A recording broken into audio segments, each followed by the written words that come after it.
startling and sad to hear those chants of lock him up yesterday from the crowd. Yeah.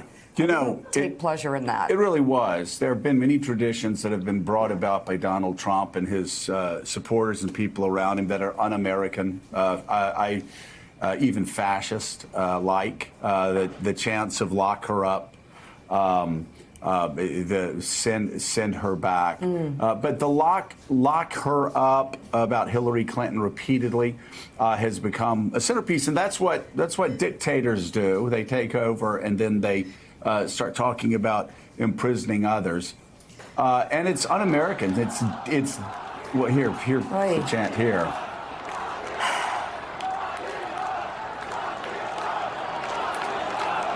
So that's what unfortunately has been fed into America's political system through Donald Trump, and last night it was turned against him. But again, it's un-American.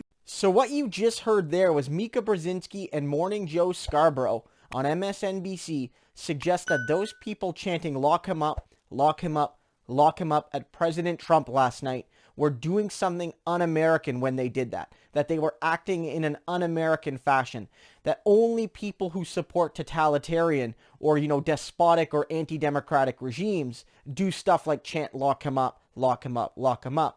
And it was couched in this sort of language that, Trump started this, but we must not engage in what Trump started because it's a dark path for our country and that we can't move down that path. And, Trump did this to Clinton. And so we need to understand that we should never try to do what Donald Trump has done because what Donald Trump has done is so wrong. And I want to say that in this case, at least, Morning Joe and Mika are 100% wrong.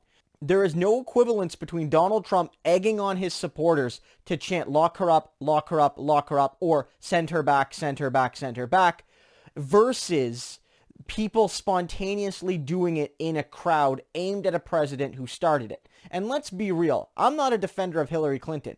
Many of the things she did were really bad, both as a presidential candidate and as Secretary of State. But if we're being 100% clear, Donald Trump really does deserve these chants. Donald Trump has acted in a manner that I feel and that millions of Americans and that millions of people around the world feel is criminal, has abused the power of his office, is at the very, very least justification for impeachment.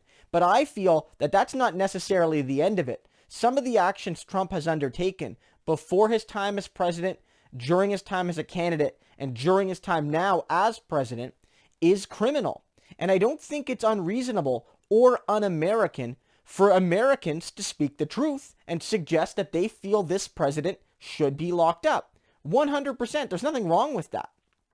And this idea that it's un-American for Americans to jeer their politicians, to jeer their political figures, is just patently false.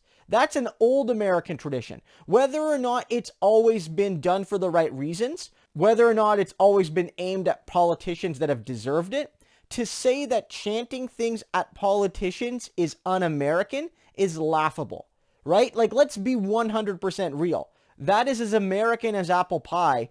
Are American citizens letting their politicians have it? It's a sign of democracy. People in totalitarian regimes don't jeer at their presidents like that. You don't see that in North Korea. You don't see people chanting, lock him up, lock him up, lock him up to anybody from the Kim dynasty. You don't see that. You only see what you saw there in democratic societies, in societies where people have freedoms, in societies like the United States. Because however imperfect American democracy is, the reality is that people can speak their truth, at least some of the time, at least in venues like this.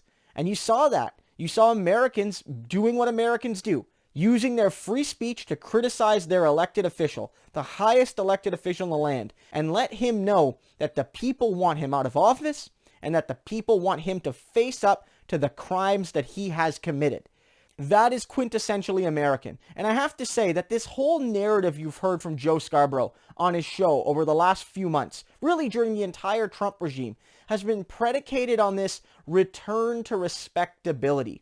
That, the way to defeat Trump, the way to defeat the Trump conservatives, the Trump alt-right, is to return to respectability, to stop with the class conflict, to stop with the divides and get back to that neoliberal mushy center that governed the United States from basically the 1980s until the rise of Trump. And this belief is that that system was the very best one because it brought everyone together. But it didn't bring everyone together. All it did was bring the elite together, bring the rich and powerful together in the same cocktail clubs, bring the rich and powerful together at the same universities and preparatory schools, bring the rich and powerful together at the same golf courses and tennis clubs and athletic clubs and gyms and private spas. That's what the neoliberal respectability consensus was about. And Americans are rejecting that. Some Americans are rejecting that for the worst. And they're looking at dangerous far-right ideas. But many, many, many Americans are rejecting that for the better. Challenging not just Trump, but all those powerful economic, social, and cultural forces invested in the economic and social and cultural and political status quo. And Joe Scarborough is one of those. So he doesn't like this chant, not because he feels it's actually un-American, but because he's worried about the rich and powerful finally being asked to face the consequences of their actions. And he says, well, if they do this to Trump, they'll do it to other people.